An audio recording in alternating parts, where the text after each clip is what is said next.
Alright guys, out of 8 or 9 games played tonight, that was the single game where Hammer made it through bans. That was the one time we got to play it. So therefore, I think that this is a great time to show you my guide that I made recently. Let's go ahead and pull it up.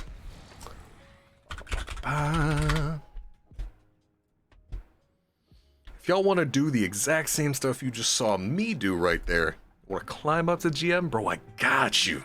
Got you. Let's get in here. Alright, let me see. Oh god, I didn't think about where my camera goes during this. Hold on, give me a sec. Where do I have blank spaces in here?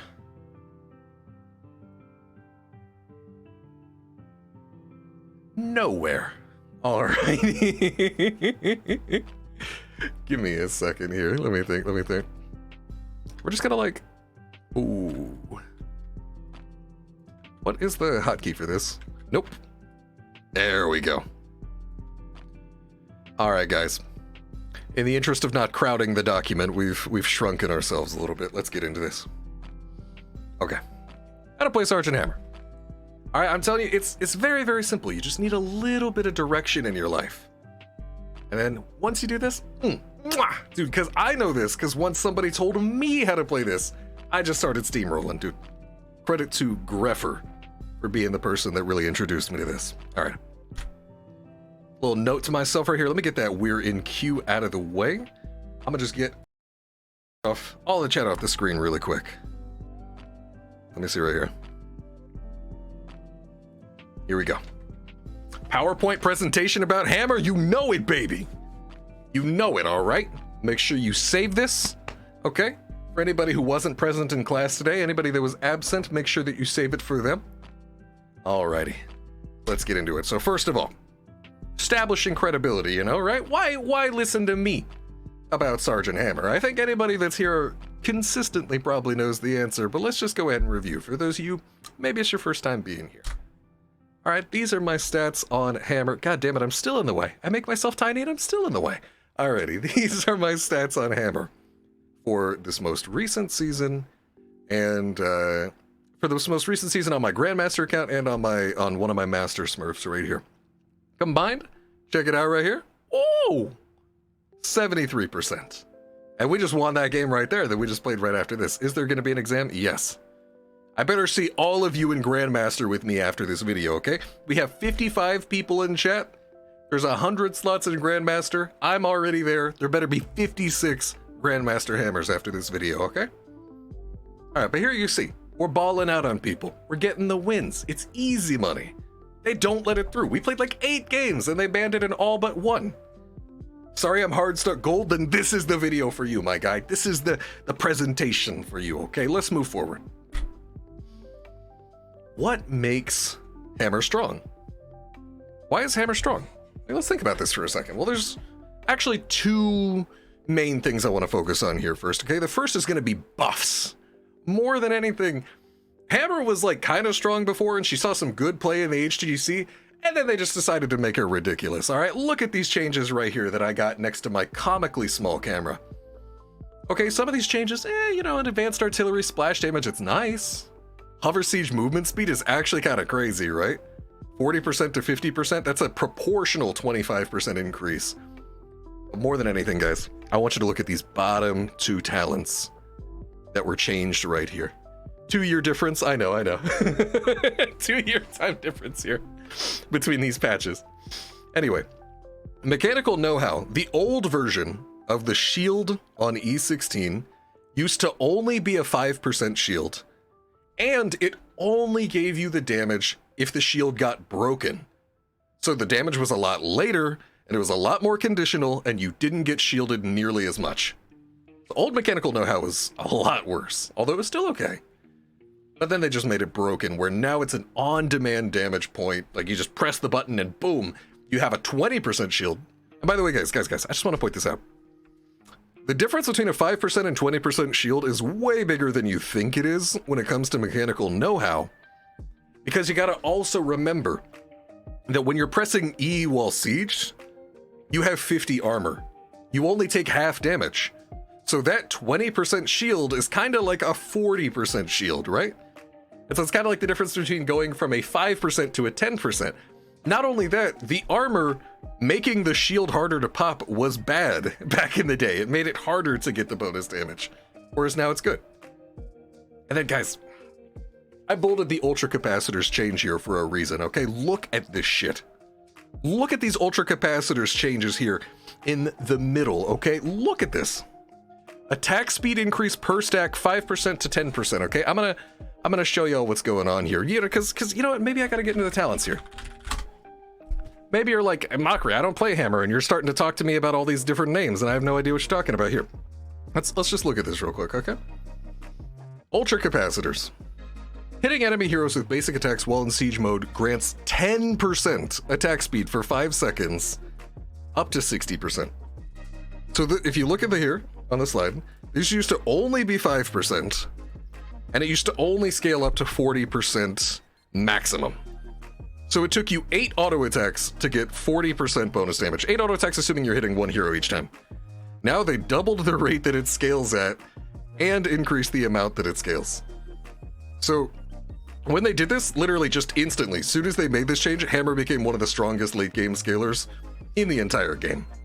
In the entire game. And they also did it while buffing your early game at the same time. It makes literally no sense. But part of the reason why Hammer is strong is because in whatever the hell motivated the insane power creep buffs of the post-HGC era of balance of this game, they decided to buff the shit out of Hammer's late game. I don't know why. What about the gameplay though, folks? What about the gameplay?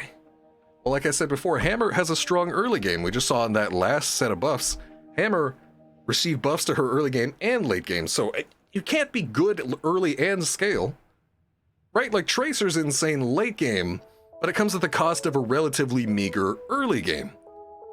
Vala is insane both early and late, but she's super, super squishy. And with Hammer, it's like you don't even have these problems. All right, you start strong, you only get better. You're not one of those heroes that only has PvP. I talk about Tracer. Tracer's basically a pure PvP contribution hero. She might do a couple camps at mediocre speed. Hammer, whatever she can get her little treads to, whatever she can wield to is gonna get deleted. Okay? And not only that, this character warps the game, okay? Because like when you get into a game that has a Hammer, it's not Heroes of the Storm at that point anymore. It's Hammer of the Storm. The whole game becomes about either protecting or attacking the Hammer. You saw it right there. The whole game was just Li Ming chasing me around, Deathwing chasing me around, and they still had no answer. They picked counters, and I just didn't care. So Hammer warps the game. It puts everybody else into a situation on the enemy team where they have to play a game that's very different from the standard.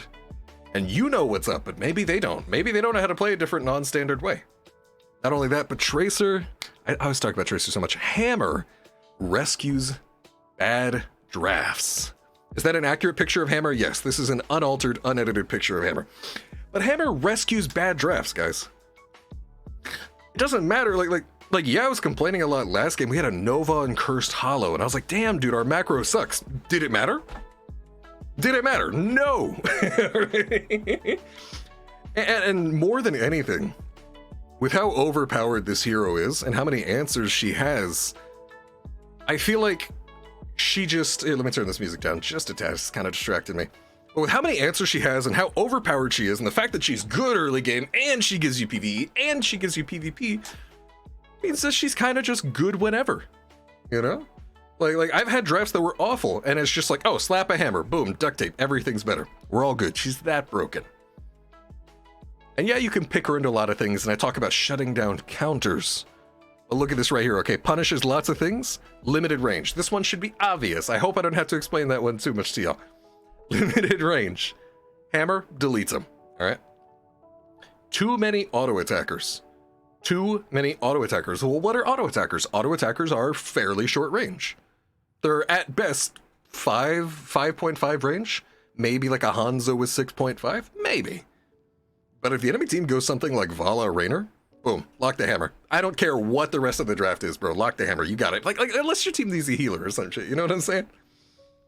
In addition to that, weak to split push.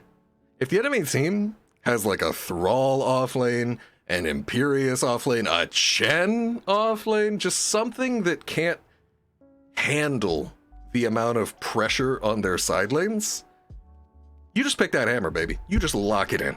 And you just come up in there, and that Chen, he's gonna cry. That Imperious, he's gonna cry. That any weak macro offlaner is just gonna cry. There's nothing they can do. So I'm looking at this, and I'm just like, bro, into any of these, this is basically a free win. And even when they don't have any of these, I think it still just doesn't matter. In addition to that, we actually saw this play out the very most recent game right here. Baits enemies into picking Li Ming. It might be like, Mockery, Li Ming's a good hero. I like playing Li Ming. Why would you say that? And I say that because this hero is so overrated and so god-awful, and I just wish people would realize, bro. Okay? Look at this, okay? Win rate, let's see. Let's see Li Ming's win rate. Hold on, wait, no, the patch, there was like a patch that just happened, so all these numbers are way off. Alrighty. Let's look at Li Ming's win rate, shall we? 47.12. So not the lowest, but one of the lowest. But not only that, look at her goddamn pick rate. People pick her in a quarter of games, and they int so hard. And that is not changed at all by having a hammer in the game. You know, people think, oh, Li Ming, she can chuck orbs at you, she can chuck everything at you from across the screen. Sure, and you still have a Li Ming. And you still have a Li Ming. So therefore, I say that baiting enemies into picking Li Ming is a strength of hammer in the current meta. Alright? In addition to that, I feel like she's just straight up uncounterable, dude. I don't know, I just first picked hammer in that last GM game. They got their pick of multiple counters. They had CCL player funds on Li Ming, and it just didn't work. I've had a bunch of different insanely good players at this game play basically whatever they wanted to my hammer, and it just never works. I don't know, man. Maybe I'm just cracked, but I think it's more the hero. So how do you build hammer? Okay, which talents should we take? Well, I'm glad you asked that, chat, because there's actually an extremely rigid build that you take when you play Sergeant Hammer. Okay, I think I barely ever take anything, even a single talent that's not in this picture. And then I know somebody's going to be thinking in the chat, well, Mockery, what if you need the Unstoppable? And I think to myself, well, if you need the lifesteal, you're not going to need the Unstoppable at all, right? Because you're just going to, not necessarily at all, right? There are definitely games where I feel like it's needed, but I think the instant you get forced into Unstoppable, then I don't think you can play split push anymore. You need the lifesteal from level 4 to enable you to stay out in those side lanes, and to enable you to say, oh, they poked me a bit, whatever, I don't care, I'm just gonna get my health back. If you go Unstoppable, you're kind of limiting yourself to being a 4-man hammer, and I think it's something you should only do when you are strictly forced into it, otherwise lifesteal OP. Okay. So now here, just looking through in this, guys, one thing I want you to realize, because it's actually the 1 and 4, I think, that make this build and that is kind of mandatory for this build. The other choices are kind of obvious, but these 4, not as much. A lot of players think to themselves, oh, you know, I want to ambush, I want to get the Unstoppable, but no, you are hamstringing yourselves if you do these things, okay? Because this talent right here, let me go ahead and pull up the actual calculator so we can see these talents for ourselves.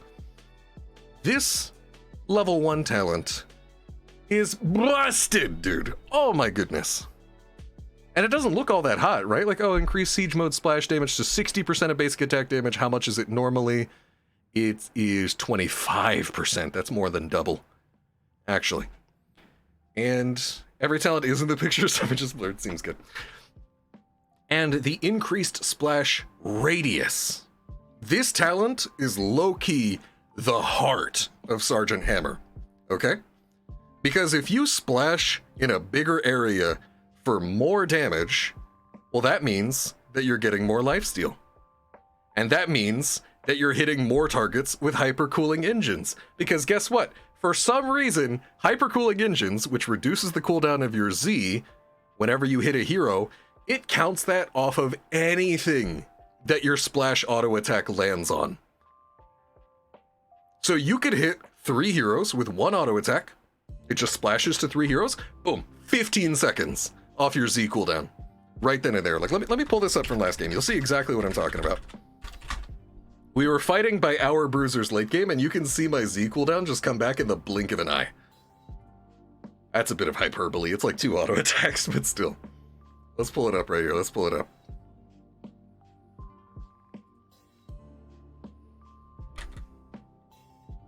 Okay. So look, right here, I Z into combat, and you can see it out by my mouse right here, 24-second CD. And then I'm going to take a second to siege up. I'm waiting for my teammates to stop inting. Watch how fast this Z comes back. 17 seconds, okay? There's an auto, it's down to 10. There's another auto, it's down to 5. There's another auto, it's gone, and I'm Zing away instantly. And I was only getting single hits. I wasn't even splashing. So every person that your autos splash to is just multiplied value of your mounting. That's why advanced artillery is so good. Advanced artillery massively magnifies the amount of healing that you get when you hit a wave. Because think about it, right? The splash damage is more than doubled, and you're splashing onto more opponents. This, I think, might genuinely like more than double your lifesteal when you're hitting the wave. And so it makes you ridiculously impossible to deal with, because somebody will come in, you know, like a Nazeebo will come in, a Li Ming will come in, and they'll poke you with all your stuff, and then you're just like, oh, okay, like I'll just lifesteal. Okay. What about Chromie? I think she's better to counter hammer, isn't she? I think Chromie should be a hammer counter if there were people that knew to pick Chromie and knew how to play W build. I have never seen a good W Chromie player, not in at least several months. I will say that, okay? Nobody can play Chromie. That's the thing. Nobody can play Chromie. I pick this into Chromie, Li Ming, Junkrat, Nazeebo, Deathwing. I pick this all day long, and I do not care. All right? So Advanced Artillery gives you more lifesteal, gives you more cooldown reduction from hypercooling engines, and Ultra Capacitors works the same way. Ultra Capacitors also scales per hero hit. So you could hit 3 heroes with a single auto attack, and suddenly you have 30% extra attack speed.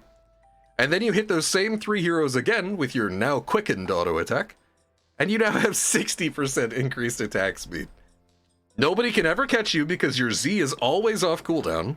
Anytime they try to do damage to you, you E, and you're healing for crazy amounts the whole time. Like these 2 talents, you gotta, I'm hard pressed to not pick these 2 talents in a specific game, bro. I think this is what's been holding people back, is they keep going these 2. Just move them over one, baby. Move them over one, and you'll start hard carrying. That makes sense. I didn't realize how much the splash did for you. Bro, let's go and look at a game. You'll see exactly what I'm talking about. Look at the difference right here. Let's see, we're gonna set to level 7 to make it nice and easy. Choose a talent. Get the Malf, get the Arthas out of here. Reset talent so it takes us over here. So watch, I'm gonna lifesteal. I'm gonna lifesteal without advanced artillery, and then I'm gonna lifesteal with advanced artillery, and you'll see the difference right away. Alright, look, so now we're missing a bunch of HP. And okay. You know, like, we're getting a little bit of HP, I guess. It's a tickle, though. It's like 6, 2, 2, 2, stuff like that. Now I'm going to reset right here into my HP bar again. And this time we're actually going to pick Advanced Artillery. And difference is night and day. Look at this.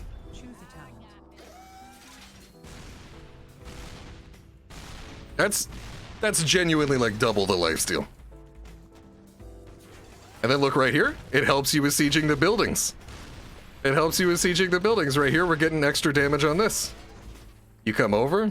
This is actually a trick I've started to use lately, is you come over to a bruiser camp, you sit at max range, and you start hitting it for the lifesteal. And look at this. No hearth, don't have to go anywhere, don't have to use your tap, and you're getting tap level lifesteal off of this combo right here. By just hitting a bruiser camp somewhere next to your lane. Like, that's a very abusable trick right there. And it just makes this combo even stronger, okay? Like, next level. Alrighty. I'm getting, that's not a joke, yo. That's not a joke. Like that trick is actually insane. Alrighty. Let's see what else we got right here. There we go. Kind of like how Medusa Blades on Zag can actually give you more auto attack damage than the other ones. I assume that's the split. I'm not sure. Either way. Alrighty. So then, what do you actually do? You know, we talked about the builds, talked about why Hammer's OP. They buffed her like crazy. She's good early, she's good late, she's good into basically everything. We talked about the build, but what do you actually do? What do you actually do in the game? Start sieging immediately. Okay, you watch any of my games, chat, and you know, as soon as I'm out there, level 1, I'm walking up and I'm hitting the building. We just did it right here in this game. Let me tab through to level 1 real quick. You can already see. I'm just stepping up and we're going off to the races. Cheese a tower. If your teammates are good, you like playing with a hammer, you'll actually go and guard for the hammer and stop the enemy team from rotating to her. So that way they can't come up and mess with you. And so they're putting all their effort in at this point. The Falstad's going to get chunked down. Like, he's not going to win that trade with me. And Funds is actually pretty damn good. So he gets that damage on me. What about BFG? I just saw that question in chat. What about BFG? Let's go back to this really quick. So, come on. Hit me with that full screen. Come on, Google Sheets.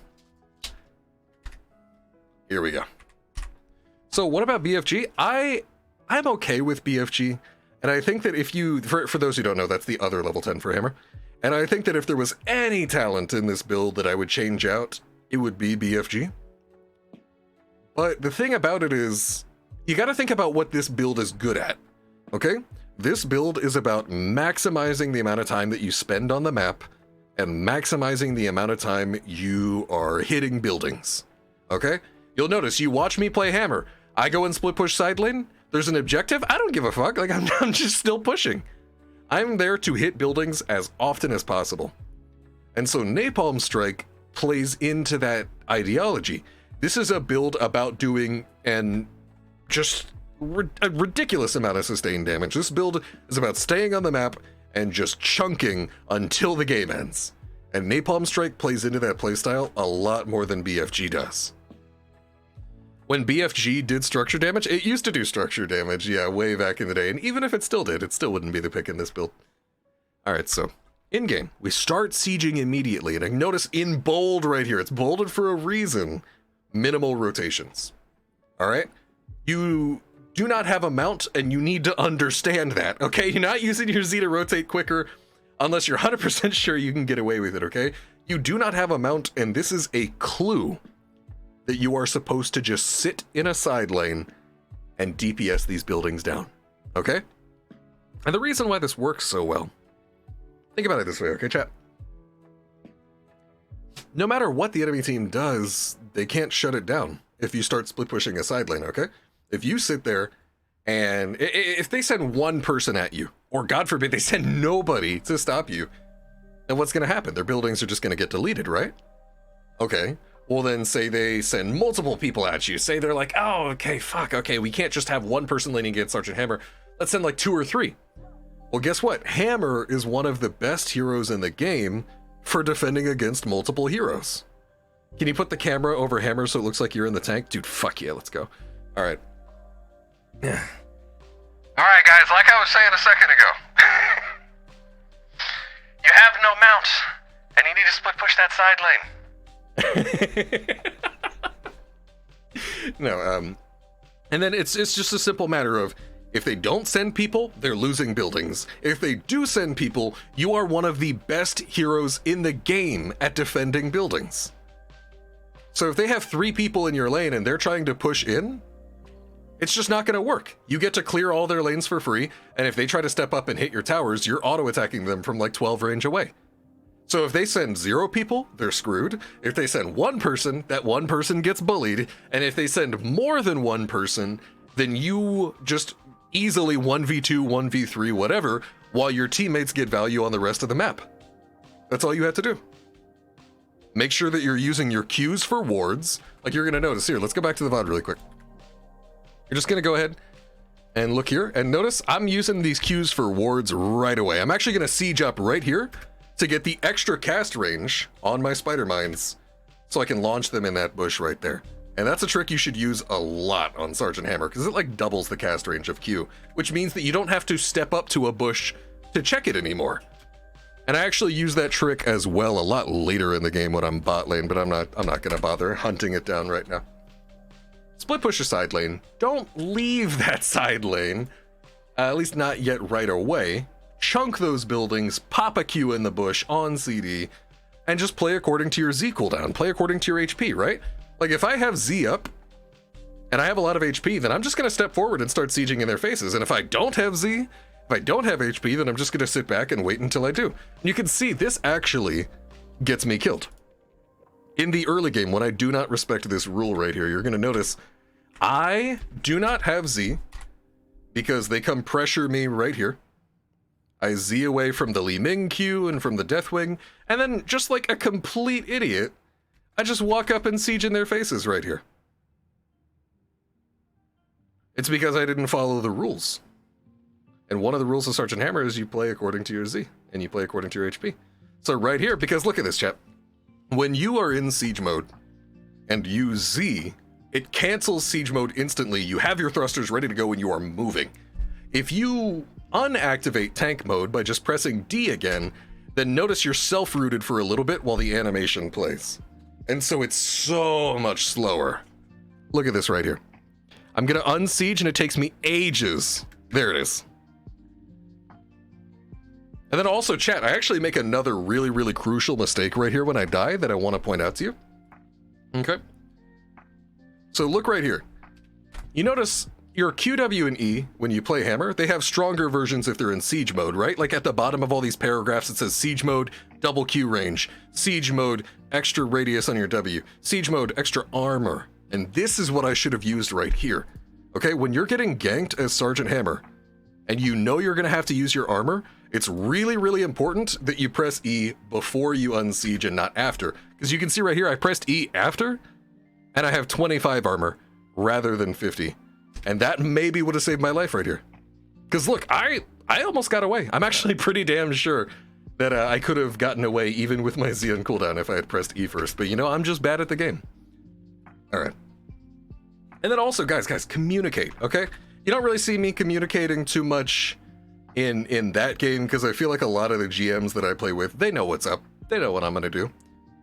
But when I'm playing with people, like a lot of times I play in QM and I play Hammer, I'm telling them in the chat, you know, I'm typing right at the start of the game, I am going to split push a lot. Please don't get mad at me. I'm not rotating to the objective, shit like that. Like, don't just sit there and spin them a full novel, but just keep your teammates in the loop. Because you and I both know that there are plenty of players in this godforsaken game that if you don't rotate to one objective, they're AFK. So you gotta let them know. You gotta tell them. Just, hey man, just expect me in that side lane. All right. Do I always have to split push? You know, like, Mockery, you've talked so much about lifesteal enables the split push, and, you know, advanced artillery helps you clear in the split push, and you're about staying on the map. Do you always split push? And the answer is no. You do not always split push. In fact, there are some games where all you do is you just walk up and kick the door down. All right? And these are games where the enemy team can't do anything to you. In a full 4-on-4, you just join your team and there's nothing they can do. And that's exactly what happened in this game right here. All right?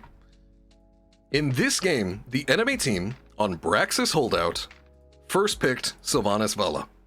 At that point, I just locked Hammer. I knew the game was over, right? Because Sylvanas Vala, what are they gonna do? They have no long-range poke. They're just gonna walk up and auto-attack me. I'll auto-attack them harder. They're not gonna send any projectiles my way, not before level 10. So I was like, you know what? Fuck it. I'm gonna go Hammer. And you know what my team did? They said, okay, sure. You're our solo DPS. Sure. We're gonna go ahead and pick a triple frontline and just protect you. And we steamrolled, dude. Look at these stats right here, okay? 91k hero damage. I've got 20k on their leading damage right here. 111,000 siege damage. The closest other person has 76,000 right here. Literally from the very start of this game. You know, I'm just gonna show you. Let's go ahead and watch it. It was September 10th. Y'all see exactly what I'm talking about here when we boot this game up. Sergeant Hammer countered Vala Sylv. How thankful. How useful. Alright, let's see it.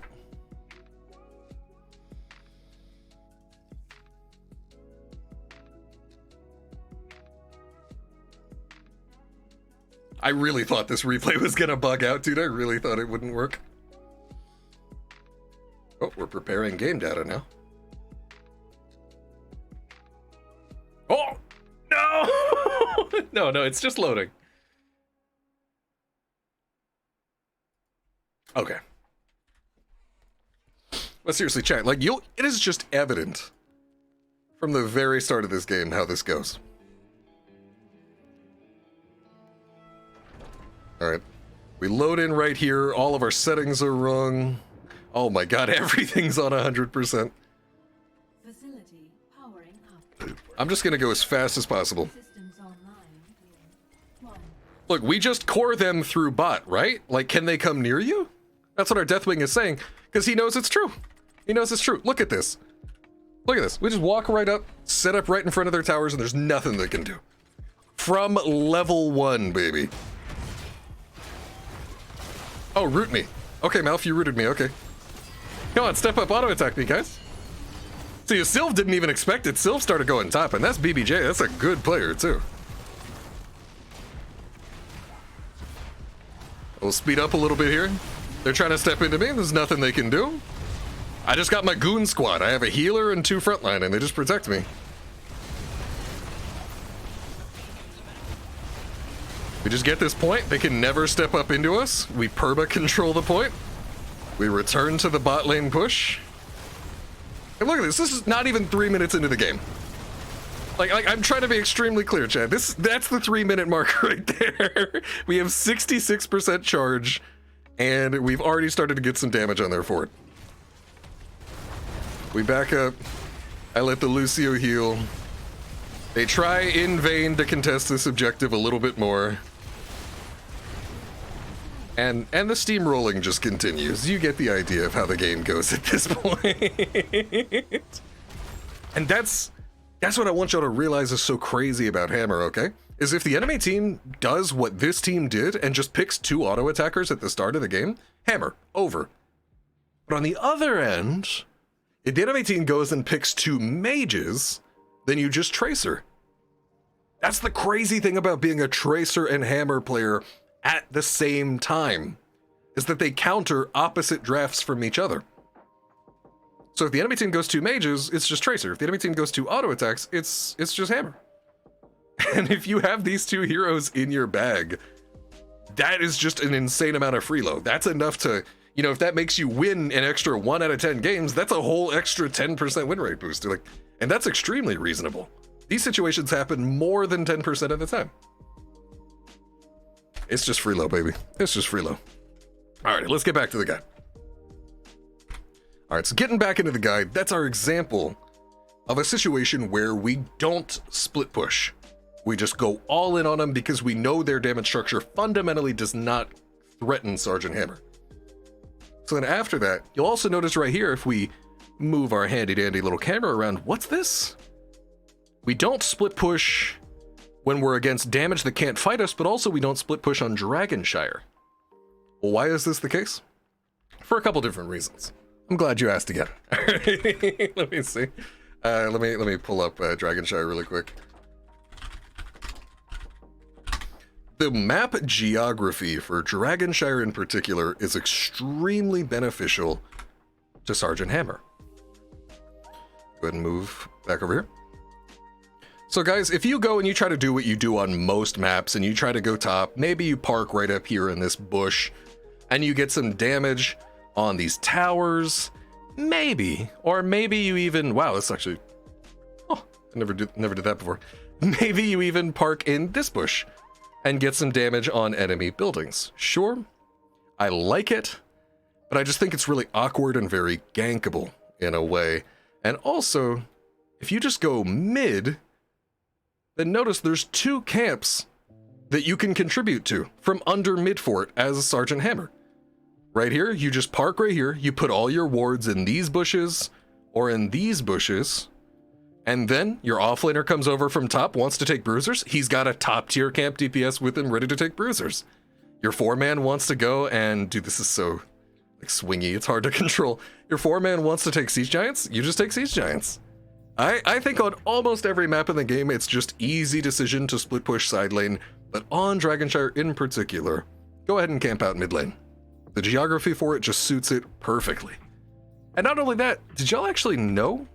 Hold on. I got a fun little, I got a fun little thing that I just found out the other day. Let me see here.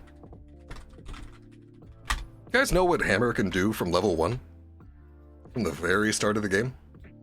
Let me show you real quick. This is something I didn't even start doing until extremely recently when I figured it out. Let me see, I'm just waiting for the login real quick. Feel the urge to play Hammer now? You should! We're spreading. Alright, chat, look at this. We're talking so much about Sergeant Hammer, right? And what Sergeant Hammer can do. It's only fair that I give you a little bit of a demonstration, don't you think? Let's take a look right here.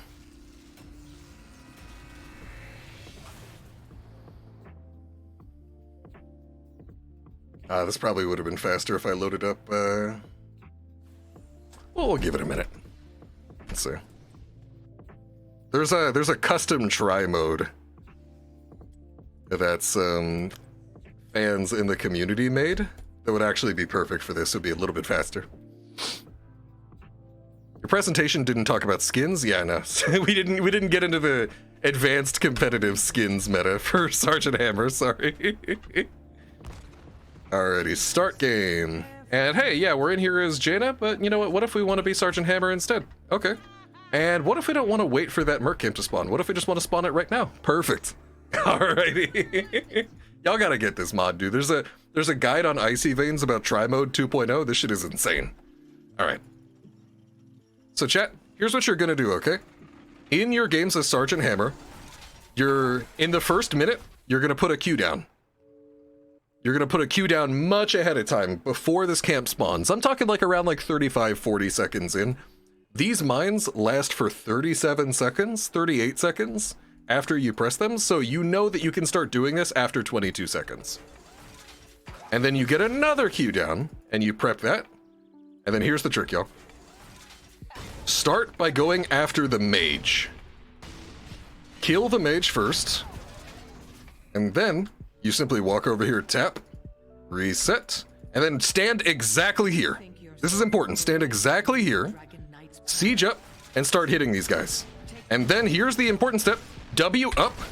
And notice that guy on the right, he got pushed into the wall. But the guy in the middle right here, that's now pacing back and forth, he didn't get pushed into the wall. He got pushed upward and away.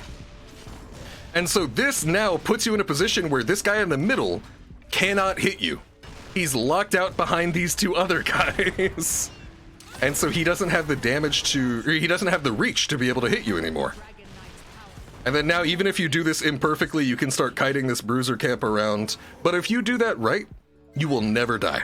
And you can always solo bruisers at level 1, at 1 minute, usually you're level 2 by then, like 1 minute into the game, you will always be able to solo bruisers. The only thing that will stop you is someone coming to kill you or you just not having enough HP or whatever. You should be able to do this extremely consistently though.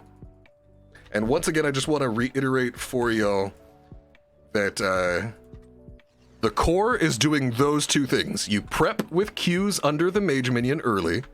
You prep with Qs under the mage minion early before the camp even spawns. You sit exactly here, and you W up. Look at this again. I'm gonna show it one more time. Sometimes it just does it like this, and the guy can't even reach you, but here, this is a good example. And so look, now he can't reach me, because this guy on the right got pushed into the wall and crowded all the space. Do that in your Dragonshire games, bro. Actually insane. And there should be a lot of other maps that works too on. I just haven't bothered to figure them out, but I know it works on T-Shire. Alrighty. Moving on. What should I do in the late game? You know, because we talked a moment ago, do I always have to split push? What do I build? What do I do in the early game? But no, what do we do when we start running out of buildings? When we start scaling a little bit? What we do in the late game is we fight! We abuse the fact that our last three talents, our 13, 16, and 20, are all ridiculously god tier PvP talents. And in fact, they actually do barely anything for your PvE on their own. These are all PvP talents at 13, 16, and 20. So that should give you a clue what you should start doing in the late game. Okay, you abuse the 13, the 16, the 20. I talked about this before, but I want to reiterate it for you right here. At level 13, this is when you start getting that Z mount CDR every time you hit somebody. You hit multiple heroes, you get multiple CDR. So once you hit 13, they just can't keep up with you anymore. If they try to run away, you're going to thrust her after them. If they try to chase you, you're going to thrust her away. Okay, but maybe they can beat you on damage. Well, on 16, you get this massive shield that's like 40% of your HP, right? Because it's 20% with 50 armor. So at 16, they can't even step up to trade damage with you. Li Ming's can't even step up to trade damage with you anymore. It's crazy how good this is. And then at 20, you're just so ridiculously oppressive with ultra capacitors that it doesn't even matter. You're just going to steamroll them at this point. 20, they can't even be on the same screen as you. And then you keep doing the same thing you did before. You keep using those Qs as wards, and you keep staying at those fight edges. You know, I see a lot of people, and this is something I tell people when I coach them all the time in HOTS.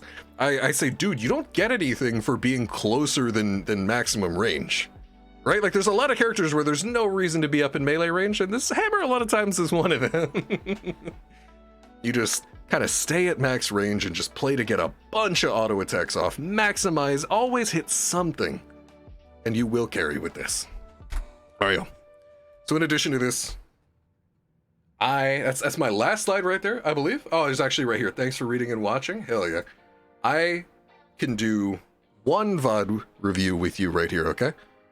And these are both from just my last stream that I did before this. I think these are actually consecutive games, considering they're only 30 minutes apart in the VOD.